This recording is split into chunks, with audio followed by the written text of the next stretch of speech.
बिल्लाहि मिनश शैतानिर रजीम बिस्मिल्लाहिर्रहमानिर्रहीम। सूरह हाका सूरह नंबर 59 मक्का में नाजिल हुई। रुकू 2 आयात 52। शुरू अल्लाह के नाम से जो नहायत मेहरबान रहम करने वाला है। हक हो जाने वाली, क्या है हक हो जाने वाली? और तुझे क्या खबर, क्या है हक हो जाने वाली? समूद और आद ने खड़खड़ाने वाले अजाब को झुटलाया। फिर समूद को एक सख्त धमाके से हलाक कर दिया गया और आद को तेज और तुंद हवा से हलाक कर दिया गया, जिसे अल्लाह ने उन पर 7 रातें और 8 दिन लगातार लगा रखा। और तू उन लोगों को वहां यूं गिरे हुए देखता जैसे उखड़ी हुई खजूर के तने। अब क्या तू इनमें किसी को बाकी देखता है? और फिरौन ने और जो इससे पहले हुए और उल्टी हुई बस्तियों ने खताएं की। हाँ, उन्होंने अपने रब के रसूल की नाफरमानी की तो उसने उन्हें बड़ी सख्त पकड़ में पकड़ लिया। जब पानी चढ़ गया तो हमने तुम्हें कश्ती में सवार कर लिया ताकि इसे तुम्हारे लिए एक इबरत बना दें और याद रखने वाले कान इसे याद रखें।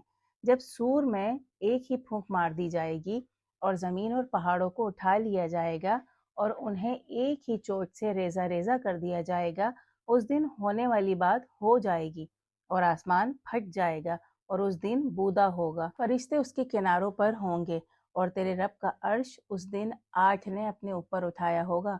उस दिन तुम्हें पेश किया जाएगा, तुम्हारा कोई राज छुपा ना रहेगा। फिर जिसे उसकी किताब दाएं हाथ में दी गई वो कहेगा, ये लो मेरी किताब पढ़ो, मैं समझता था कि मैं अपना हिसाब देखूंगा। सो वो खुशबाश गुजरान करेगा एक आली शान बाग में जिसके मेवे झुके हुए होंगे। मज़े से खाओ और पियो उन अमलों के एवज जो तुम गुजरे ज़माने में अंजाम दे चुके हो। और जिसे उसकी किताब बाएं हाथ में दी गई वो कहेगा, एक काश मुझे मेरी किताब दी ही ना जाती और मुझे खबर ही ना होती कि मेरा हिसाब क्या है। एक काश ये खात्मे का वक्त होता, मेरा माल मेरे कुछ काम नहीं आया, मुझसे मेरा इख्तियार छिन गया। इसे पकड़ लो और तोक पहना दो, फिर इसे दोज़ख में झोंक दो, फिर एक जंजीर में जिसकी लंबाई 70 हाथ है इसे परो दो। वो खुदाए अजीम पर ईमान नहीं रखता था और मिस्किन को खाना खिलाने की तरगीब नहीं देता था। हाँ, आज यहाँ कोई इसका दोस्त नहीं और कोई खाना नहीं सिवाय पीप के, जिसे खताकारों के सिवा कोई ना खाएगा। नहीं, मैं कसम खाता हूँ इनकी जिन्हें तुम देखते हो और जिन्हें तुम नहीं देखते। बेशक ये एक मुअज़्ज़िज़ रसूल का कौल है, ये किसी शायर का कौल नहीं मगर तुम कम ही मानते हो, और ना किसी ज्योतिषी का कौल है मगर तुम कम ही नसीहत लेते हो।